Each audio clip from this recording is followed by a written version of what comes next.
Olá pessoal, então, esse primeiro vídeo eu queria fazer a correção daqueles exercícios que eu dei em sala de aula, mas que a gente não teve tempo de corrigir, vocês lembram? Vou subir o exercício para a plataforma do SGA e ou do Canvas para quem não teve acesso lá no dia, beleza? Vou dar uma lida e vou comentar um pouco as questões que aí a gente já aproveita para recapitular um pouquinho alguns pontos. Vamos lá.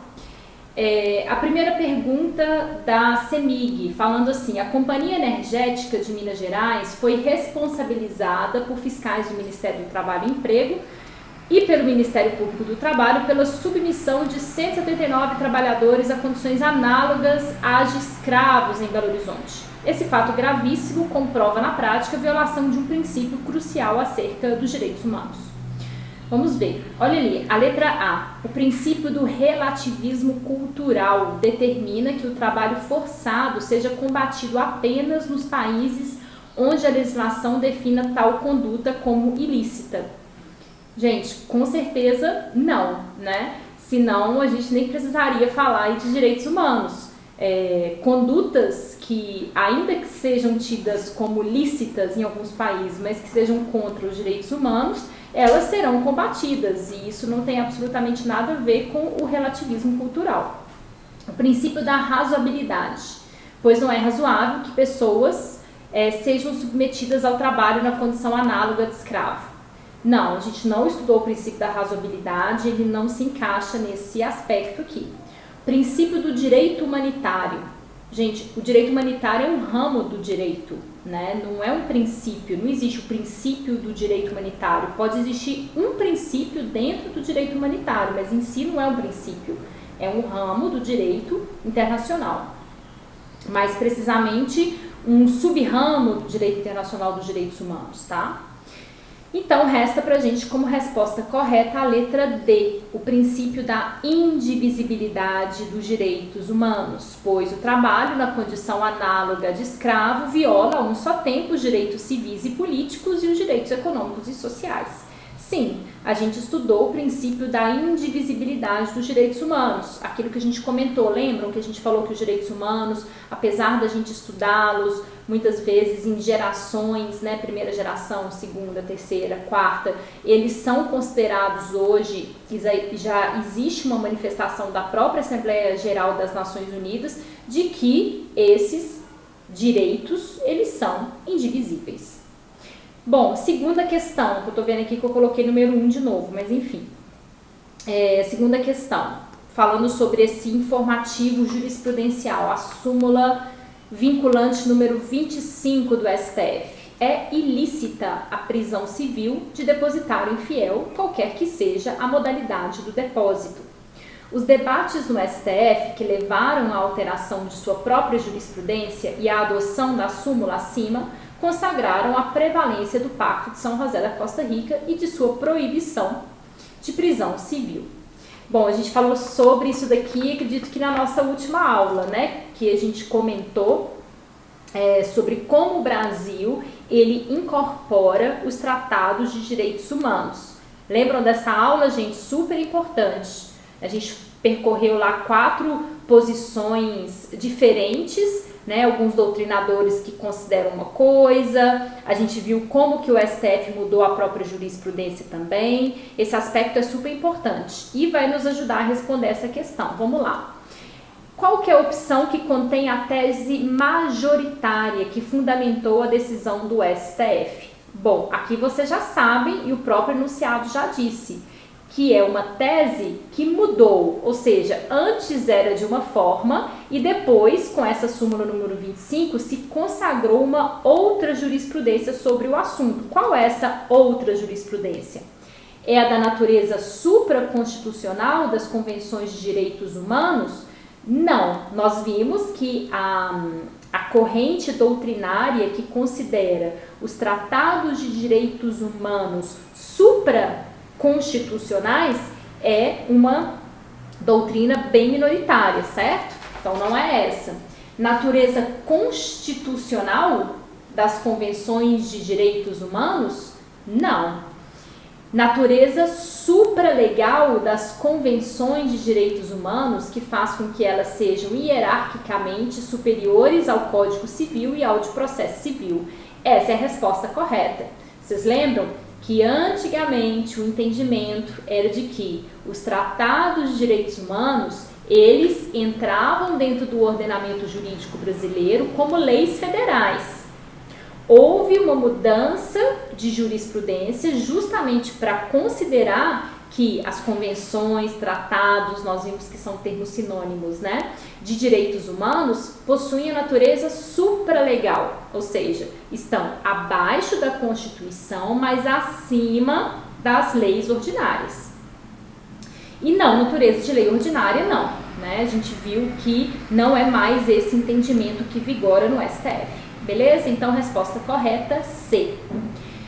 Terceira questão. O sistema global de direitos humanos foi pensado para proteger as vítimas de violações ou ameaças de violações de direitos humanos. Daí, os variados mecanismos que buscam proteção ou reparações em face de diferentes violências.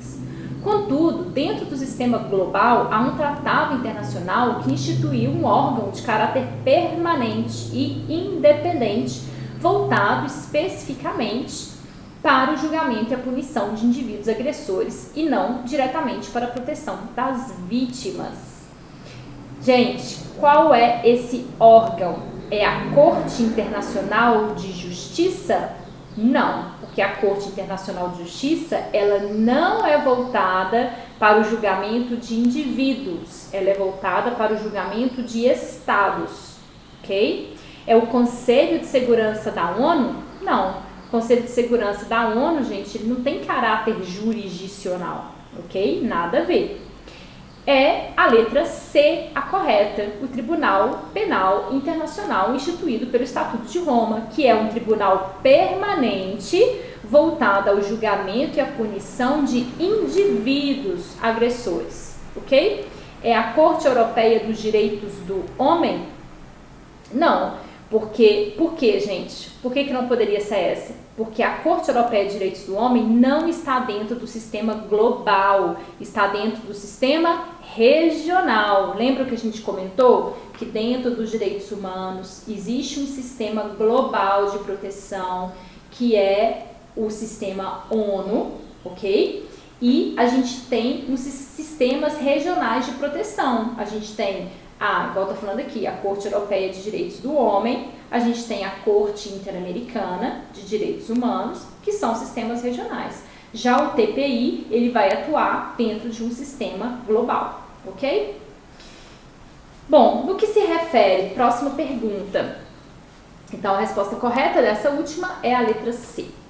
Próxima. No que se refere ao histórico dos direitos humanos, assinale a alternativa incorreta. O que está errado? A Declaração Universal de Direitos Humanos de 48, ela representa uma resposta civilizatória em face das atrocidades que ocorreram durante a Segunda Guerra Mundial. Correto, né, gente? É exatamente isso. A gente não comentou que foi por que ela é tão importante. Porque foi a primeira vez que os países, eles realmente juntos entenderam da necessidade de se afirmar determinadas questões nos direitos humanos.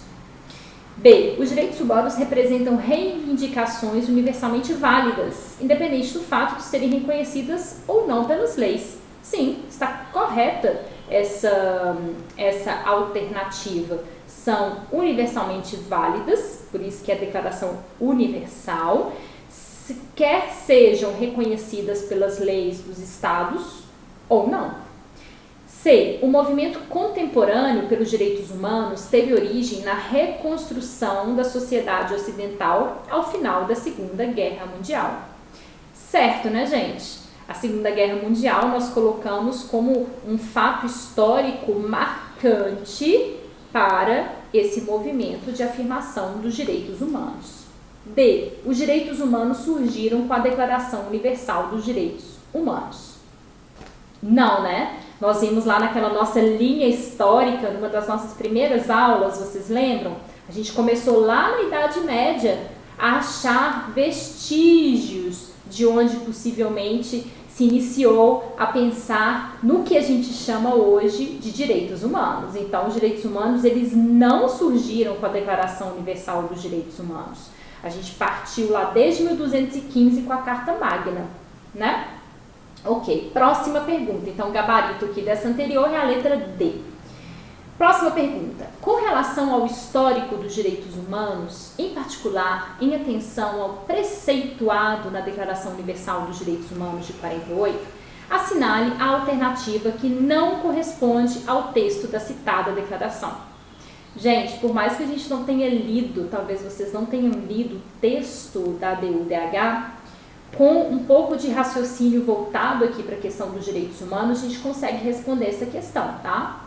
Olha lá, letra A. Toda pessoa acusada de um ato delituoso presume-se inocente, até que a sua culpabilidade fique legalmente provada no decurso de um processo público em que todas as garantias necessárias de defesa lhe sejam asseguradas. E aí, parece razoável essa afirmativa? Parece razoável dentro de um contexto de direitos humanos, né?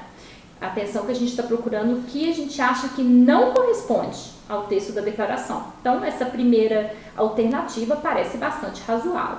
Letra B. Toda pessoa tem o direito de abandonar o país em que se encontra, incluindo o seu, e o direito de regressar ao seu país. Bem razoável, né, gente? Direito de circulação, liberdade de circulação. Letra C. Diante da necessidade de se reprimir os crimes, será admitida a possibilidade de imposição de pena mais grave do que a que era aplicável no momento em que o ato delituoso foi cometido. E aí, gente? Vocês acham compatível com uma declaração de direitos humanos que para você reprimir um crime é possível que você estabeleça uma pena mais grave do que a que era estabelecida no momento em que o crime foi cometido? Bem estranho, né? D. Ninguém pode ser arbitrariamente privado da sua nacionalidade nem do direito de mudar de nacionalidade. Parece bem razoável essa D, correto?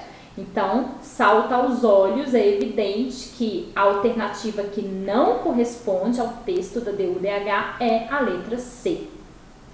Próxima questão.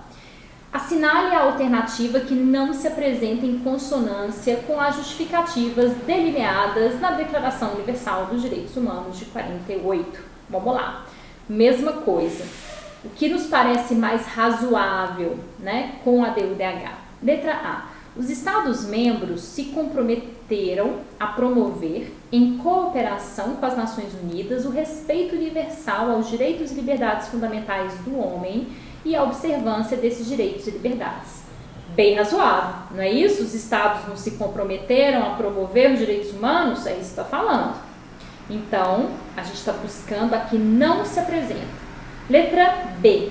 É essencial que os direitos do homem sejam protegidos pelo império da lei, para que o homem possa ser compelido, como último recurso, à rebelião contra a tirania e a opressão. Gente, olha só, é natural que a gente afirme que nós, seres humanos, devemos ser compelidos, mas apenas como último recurso, à rebelião contra a tirania e a opressão? Texto um pouco estranho, né, para uma Declaração Universal de Direitos Humanos. Vamos ver a C. O reconhecimento da dignidade inerente a todos os membros da família humana e seus direitos iguais e inalienáveis é o fundamento da liberdade, da justiça e da paz no mundo. Certamente, né, gente? A dignidade, nós vimos que ela é o arcabouço, ela é a estrutura de todos os membros da família humana. Então, bem compatível com uma Declaração de Direitos Humanos essa questão. A letra D. O desprezo e o desrespeito pelos direitos do homem resultaram em atos bárbaros que ultrajaram a consciência da humanidade. Aqui está se referindo justamente à Segunda Guerra Mundial, que foram atos que ultrajaram, foram cometidos atos que ultrajaram a consciência da humanidade. Então, está correta essa letra D. A que está incorreta, a que não se apresenta em consonância com as justificativas delineadas na ADU-DH, é a letra B.